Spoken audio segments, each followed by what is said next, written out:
তো ঐক্যশ্রী স্কলারশিপ নিয়ে কিন্তু সম্প্রতি ওয়েবসাইটের মধ্যে একটা নতুন বিজ্ঞপ্তি কিন্তু জারি হয়েছে। এখানে ঐক্যশ্রী স্কলারশিপ বিশেষ করে 2024-25-এর জন্য কি নিয়মাবলীগুলো রয়েছে বা কিভাবে কারা কি অ্যাপ্লিকেশন করতে পারবেন এই বিষয়টা নিয়ে এই ভিডিওর মাধ্যমে জানাবো।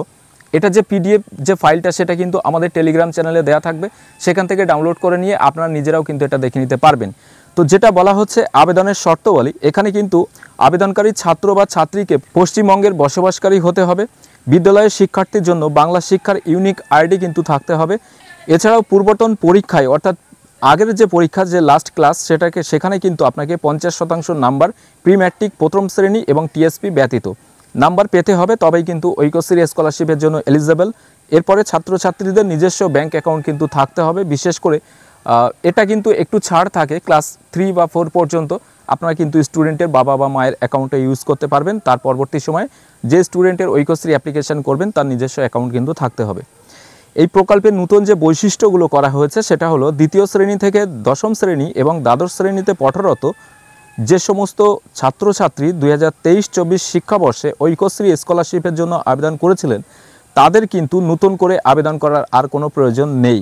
পুনর্নবীকরণ বা রিনুয়ালের জন্য যে সমস্ত যোগ্য ছাত্রছাত্রী রয়েছে তারা কিন্তু এসএমএসের মাধ্যমে কনফার্মেশন মেসেজ পেয়ে যাবেন।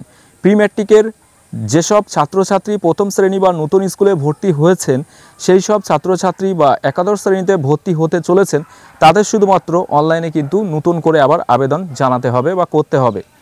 এরপরে বিভিন্ন স্কলারশিপের জন্য পরিবারের সর্বোচ্চ বার্ষিক আয় যেটা নির্ধারণ আছে সেটা হলো প্রি ম্যাট্রিক স্কলারশিপের জন্য 2 লক্ষ টাকা, পোস্ট ম্যাট্রিক স্কলারশিপের জন্য 2 লক্ষ টাকা এবং মেরিট কাম মিন্সের জন্য 2.5 লক্ষ অর্থাৎ 2.5 লক্ষ টাকা, টিএসপির জন্য 2 লক্ষ টাকা, SVMCM এর জন্য 2.5 লক্ষ টাকা। এই হিসাবেই কিন্তু ইনকাম সার্টিফিকেট নিতে হবে এবং অনলাইন অ্যাপ্লিকেশন করার সময় আপনাকে এই যে টাকার অ্যামাউন্টটা বলা হয়েছে বার্ষিক আয়ের পরিবারের, এটাই কিন্তু আপনাকে দিতে হবে। তো এই ভিডিওর মাধ্যমে কিন্তু ঐক্যশ্রী স্কলারশিপ নিয়ে কিছুটা ইনফরমেশন আপনাকে দিয়ে দিলাম। আপনারা এই হিসাবেই কিন্তু নতুন অ্যাপ্লিকেশন করতে পারেন বা রিনুয়াল যেটা আগের ভিডিওতে আপনাকে জানিয়েছিলাম এটা স্কুল বা ইনস্টিটিউট থেকে অটোমেটিক্যালি করে দেওয়া হবে। আপনি শুধু স্কুলে গিয়ে ডকুমেন্টসটা জমা করবেন আপনার আগের বছরে 50% নাম্বার আছে কিনা, বা যাদের ক্ষেত্রে যদি কোনো চেঞ্জ বা পরিবর্তন করার প্রয়োজন হয় যেমন ব্যাংক অ্যাকাউন্ট নাম বা অন্যান্য তথ্য ফোন নাম্বার, সেক্ষেত্রেও স্কুলে গিয়ে ফার্স্ট আগে সেটাকে ডিফেক্ট বা রিলিজ করতে হবে। তারপরে ফের কিন্তু আপনারা পরিবর্তন যেটা করবেন সেটার জন্য নতুন করে আবার অ্যাপ্লিকেশন করতে হবে।